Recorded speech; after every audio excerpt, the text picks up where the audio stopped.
Taste the Daily. மீன்பிடி தடைக்காலம் நிறைவடைந்ததை அடுத்து ராமநாதபுரம் மாவட்டம் பாம்பன் விசைப்படகு மீனவர்கள் கடலுக்கு மீன்பிடிக்கச் சென்றனர்.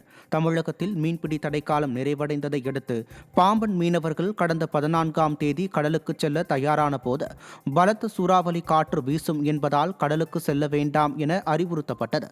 இந்நிலையில் காற்றின் வேகம் குறைந்ததாக வானிலை ஆய்வு மையம் அறிவித்ததை அடுத்து பாம்பன் தெற்கு மீன்பிடி துறைமுகத்தில் இருந்து 90 விசைப்படகுகளில் 800க்கும் மேற்பட்ட மீனவர்கள் அதிகாலை கடல் மாதாவை வணங்கிவிட்டு கடலுக்கு சென்றனர்.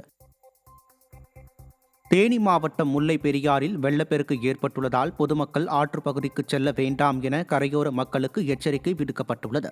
தமிழக கேரள எல்லையில் உள்ள முல்லை பெரியாறு அணையில் தேக்கப்படும் தண்ணீர் மூலம் தேனி, திண்டுக்கல் உள்ளிட்ட 5 மாவட்டங்களில் குடிநீர் மற்றும் விவசாய தேவைகள் பூர்த்தி செய்யப்பட்டு வருகிறது.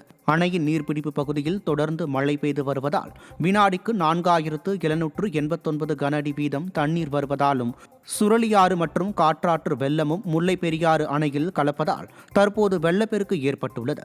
இதையொட்டி கரையோர மக்கள் முல்லை பெரியாறு அணை பகுதிக்கு செல்ல வேண்டாம் என மாவட்ட நிர்வாகம் எச்சரிக்கை விடுத்துள்ளது. சேலம் மாவட்டம் மேட்டூர் அருகே இடிந்து விழும் நிலையில் உள்ள அங்கன்வாடி மைய கட்டிடத்தால் விபத்து ஏற்படும் அபாயம் உருவாகியுள்ளது. காவேரிபுரம் பகுதியில் அரசு ஊராட்சி ஒன்றிய நடுநிலைப்பள்ளி கட்டிடத்தில் அங்கன்வாடி மையம் செயல்பட்டு வருகிறது. இந்த கட்டிடம் பழுதடைந்து பாழடைந்த நிலையில் உள்ளது. இதுகுறித்து பலமுறை சம்பந்தப்பட்ட அதிகாரிகளிடம் புகார் அளித்தும் நடவடிக்கை எடுக்கப்படவில்லை என தெரிகிறது. திறனற்ற ஸ்டாலின் ஆட்சியில் அதிகாரிகள் மெத்தன போக்காக செயல்பட்டு குழந்தைகள் உயிரில் விளையாடுவதாக குற்றச்சாட்டு எழுந்துள்ளது. திருப்பத்தூரில் அதிமுக ஊராட்சி மன்ற தலைவர்கள் அளிக்கும் மனுக்களுக்கு ஆட்சியர் உரிய மதிப்பளிப்பதில்லை என குற்றச்சாட்டு எழுந்துள்ளது. உடையாமுத்தூர் ஊராட்சிக்கு உட்பட்ட சின்ன உடையாமுத்தூர், ஜங்குமபுரம் பகுதிகளில் தார் சாலை குண்டும் குழியுமாக உள்ளதால் பொதுமக்கள் அவதியடைந்து வருகின்றனர்.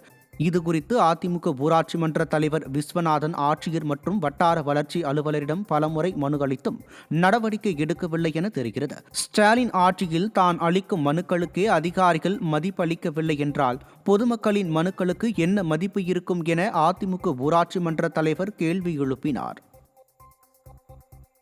கிராமம் மற்றும் சின்ன உடையாம்பூர் கிராமம் 2 கிராமத்துக்கு 3 வருஷத்துக்கு முன்னே முதல்வர் கிராம சாலை திட்டத்தில் ரோட் லிஸ்ட்டில் சேர்த்து கொடுத்தோம். அப்போ ஒரு இன்ஜினியர் சரவணன் இருந்தார். அவர் அது சரியான முறையில் நடவடிக்கை எடுத்து பண்ணி கொடுக்கல.